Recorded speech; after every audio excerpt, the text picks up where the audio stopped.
Hi, welcome to my sporting show Elmo, Kavindu, gooneratne Sporting Times. Now let's get started. Now today on the show, before I want to hit the like button and subscribe to my show. Now let's get started. Now today on the show we're going to talk about the Belgium Grand Prix and many more. The reason there's a change in the name of the show is because of the passing of my father and my grandfather. They were titans and giants in journalism in Sri Lanka. This is my tribute for them. So now let's get started. Now let's talk on the Belgium Grand Prix.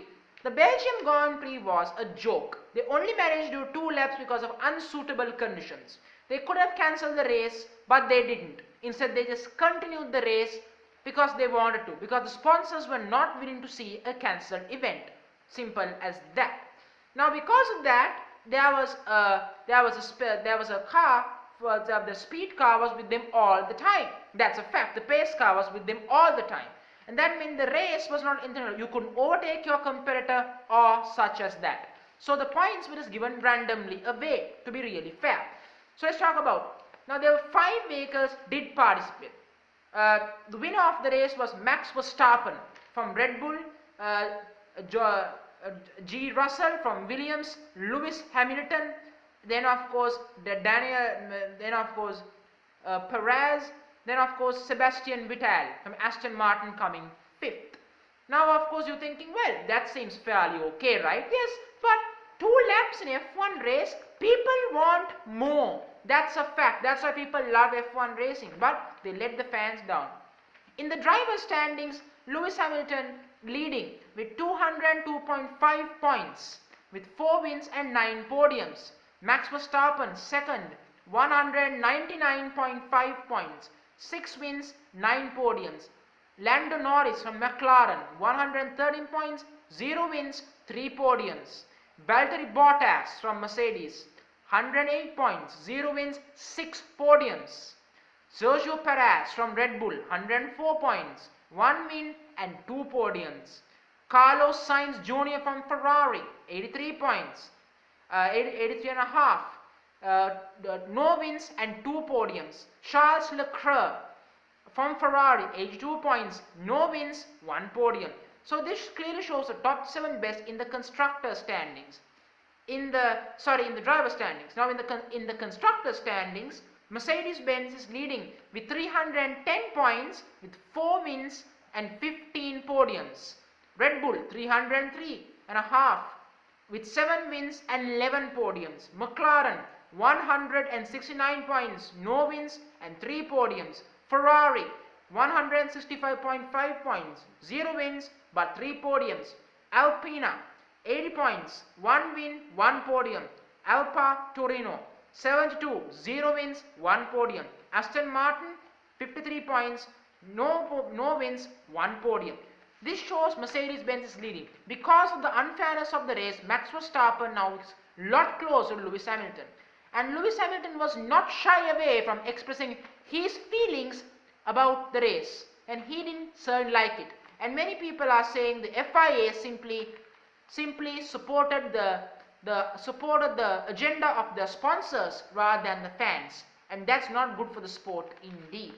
Moving on from that, now let's talk about the Sri Lanka South Africa ODI series. The first ODI was won by Sri Lanka by 14 runs. Sri Lanka won. Sri Lanka batted first and scored 300 for 9. Avishka Fernandez scoring a glorious century. Dhananjay De Silva 44, Charita Salanka 72. These are the highest run scorers. With the ball, KG Rabada 2 for 66, Keshav Maharaj 2 for 30, and of course the left arm wrist spinner 1 for 55, Tabra Shamsi. So South Africa in the chase of 301, they fell short, of course, as you know. 286 for 6. Markram 96, Van der Dusen 59, Wavuma retired and hurt at 38. Unfortunately, he will miss rest of the series, unfortunately. And Henry Klaasen 36 in an attempt to get them home, but they couldn't. With the ball, the Sri Lankans bowled beautifully. Akli Dhananjay 2 for 65, Vanidhu Hasaranga 1 for 52, and Chamika Karunaratne 1 for 18. And of course, Praveen Jai Vikrama 1 for 47. These are the best bowling figures. In short, Sri Lanka is now leading the 3-match ODI series 1-0. That's very good news with 2 to go. Now let's talk about the India-England test match. India, of course, lost the last test, of course, rather embarrassingly and badly, proving how badly they are overrated. In this test match, India was all out for 191 in 61.3 overs. 50s came from Virat Kohli and Shardul Thakur. Apart from them, no one scored runs. With the ball, Chris Wokes picking up 4 for 55. Ollie Robinson 3 for 38. Those are the best bowling figures from England. England in their first innings scored 290 in 84 overs.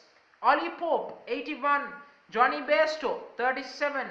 Moeen Ali 35. Chris Wokes 50.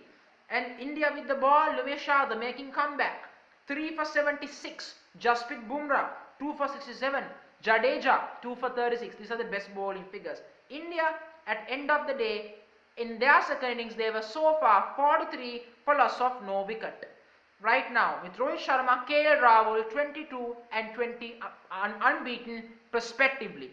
So far, Wokes none for 8 and James Anderson none for 13 so far. So the question is, who will win? I think England still have a chance to win the test match, because I think the pitch will get better and better the more the game goes on. So if the score stays less than a 300 plus run chase in the 4th innings, I think England will win. There's no question. Let's see. So on this note, I'm going to end this video. Thank you very much for joining me on this show.